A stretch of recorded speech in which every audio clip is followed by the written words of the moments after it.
So குரூப்ஸுக்கு பார்த்தீங்கன்னா Asia கப்பில் வந்து இந்த தடவை 8 டீம்ஸ் வந்திருக்கு.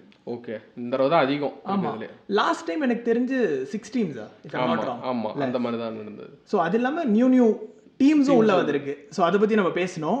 ஸோ எந்த நியூ டீம்ஸ் வந்திருக்கு இந்த தடவை உள்ள அப்படின்னு பார்த்தா ஓமன் வந்திருக்கு. ஆமாம், யூஏஇ அகைன் ஹோஸ்ட்னால வந்திருக்காங்களா? ஆமாம், ஹோஸ்ட்னால ஃப்ரீ ஸ்லாட்.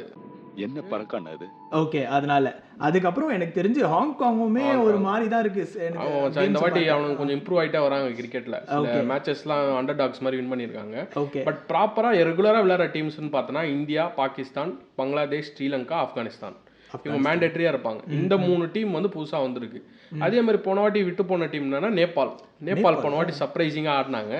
பட் பெருசா எதுவும் பண்ணல. பட் இந்த வாட்டி அவங்களுக்கு ஏன் எடுத்தாங்க, அவங்கள ஏன் லீவ் பண்ணாங்கன்னு தெரியல. குவாலிஃபைஸ் மூலமா தான் இந்த டீமே செலக்ட் பண்ணிருப்பாங்க. சோ ஆன் தட் பேசிஸ்ல மச்சான் குவாலிஃபையர்ஸ் இப்போதைக்கு ப்ராப்பரான டீம் எவனுங்க டாப்ல இருக்காங்க, ரேங்கிங் பேசிஸும் இருக்கலாம் அதுல.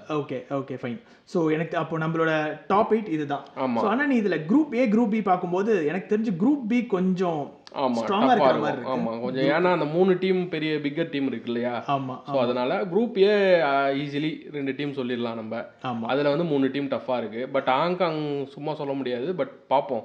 ஆமா, எனக்கு தெரிஞ்சு சர்ப்ரைசிங் ஏதாவது நடக்குதாண்டி. ஏன்னா இப்போ ஸ்ரீலங்கா, பங்களாதேஷுமே ஓகேவா தான் ஆடுறாங்களா? எப்படி? ஓகே தான் மச்சான், அவ்வளோ ஒன்றும் சொல்ல முடியாது. எனக்கு தெரிஞ்சு ஆப்கானிஸ்தான் தான் அதில் பெட்டர் நான் சொல்றது. ஆப்கானிஸ்தான் அப்போ டாப் அந்த குரூப் பொறுத்த வரைக்கும் ஃபர்ஸ்ட் முடிப்பாங்கன்னு நினைக்கிறியா என்ன? ஆமா, ஏன்னா T20 நீ எடுத்து லீக் வெளியில இருந்து எடுத்து பார்த்தாலுமே சரி நிறைய பேர் இருக்காங்க அவங்க டீம்ல தான். அவங்க டீம்ல இருந்து ஆப்கான்ல இருந்து ஐபிஎல்லுமே நிறைய பேர் வந்துட்டாங்கல.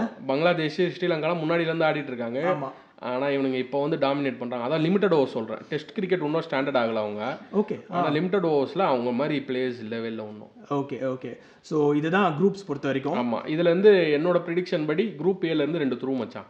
India, Pakistan. Who will finish top? India தான். Easy, no choice. Okay, so UAE, Oman, no மச்சான், நோ வே. சரி, ஓகே. குரூப் பி பொறுத்த வரைக்கும் என்னோட ப்ரிடிக்ஷன் படி குரூப் பியில் Afghanistan and Sri Lanka. So you are leaving Bangladesh and Hong Kong. ஆமா, சான்ஸே இல்ல பங்களாதேஷ் ஹாங் காங். வாய்ப்பில்லை ராஜா. இவனுங்க 2 பங்களாதேஷ்க்கு வேணா வாய்ப்பு இருக்கு, ஹாங்காங்க்கு சான்ஸ் இல்ல.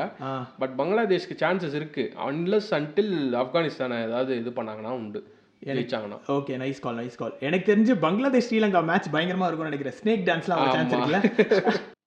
இவனோட நடவடிக்கை வெளியில விட்டு பாருங்க, அப்ப நல்லா சிரிக்கிறான் பாருங்க. அது முன்னாடி ஒரு பிரச்சனையால அப்படி பண்ணுவாங்க. அவனுங்க வந்து நமக்கு பண்ணுவாங்க, நமக்கு ரிவெஞ்ச் எடுக்கிற மாதிரி அவனுங்க அடிச்சுட்டு அவனுங்க பண்ணுவாங்க ஸ்னேக் டான்ஸ். ஓகே, ஸோ அதுவுமே பயங்கரமா இருந்தது.